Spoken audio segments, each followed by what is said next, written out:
അവൻ വന്നപ്പോൾ ఒకానొకప్పుడు ఆయన వచ్చినప్పుడు അവന്റെ കുരിശിന്റെ മുകളിൽ എഴുതി വെച്ചു, ఆయన శిలువ మీద రాయబడి ఉన్నది യഹൂദന്മാരുടെ രാജാവ്. యూదుల రాజు అని. എന്നാൽ ഇനിയും അവൻ വരുമ്പോൾ ఈయన మరలా వచ్చినప్పుడు അവന്റെ തുടമേലും നെറ്റിമേലും എഴുതി വെക്കും, తొడ మీద నెత్తి మీద రాసి ఉంటది, അവൻ രാജാധി രാജാവ്, ఆయన రాజుల రాజు, അവൻ കർത്താധി കർത്താവ്. ఆయన ప్రభువుల ప్రభు అని. ഒരിക്കൽ അവൻ വന്നപ്പോൾ ఒకానొకప్పుడు ఆయన వచ్చినప్పుడు അവന്റെ വസ്ത്രം വലിച്ചു കീറി. ఆయన వస్త్రమును చించి వేశారు. എന്നാൽ ഇനിയും അവൻ വരുമ്പോൾ ఈయన మరలా వచ్చినప్పుడు അവന്റെ രാജവസ്ത്രം ധരിച്ചു കൊണ്ടുവരും. ఆయన రాజ వస్త్రము ధరించుకొని వస్తాడు.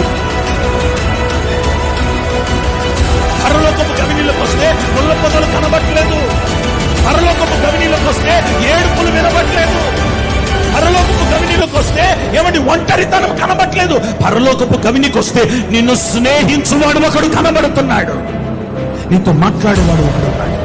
పరలోకపు గవినికి వచ్చిన నీతో దర్శించేవాడు ఒకడు కనబడుతున్నాడు. ముఖాముఖిగా ఆయన స్వరాన్ని నీకు వినిపింప చేయగలిగిన ఒక దేవుడి ఇక్కడ ప్రత్యక్షమే ఉన్నాడు.